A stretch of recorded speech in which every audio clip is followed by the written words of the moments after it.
Welcome to MarineMax in Somers Point, New Jersey. My name's Bill Herr, and today we're standing on a brand new 2020 Scout 195 Sportfish. Up here in the bow of the boat, we do have an anchor storage locker up front, as well as a nice large storage compartment underneath the casting platform here.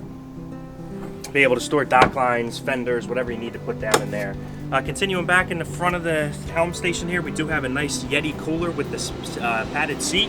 As we pan up real quick, I will tell you this boat is equipped with the optional T-top, using that nice coverage. Also gives it that nice sporty look as well. Continuing back, we're going to look underneath of the console here. Nice large area for storage, or you could put a porta potty down there if you would like. Continuing back to the helm. Nice helm seat up, set up very comfortable.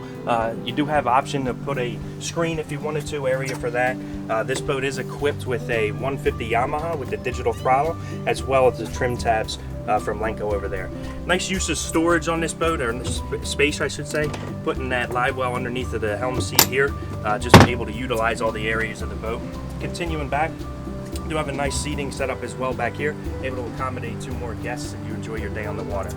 Again, thank you for taking that walkthrough with us at a Scout 195 Sportfish. My name is Bill Herr, and we're at MarineMax in Somers Point. You can reach us at 609-926-0600. Thank you.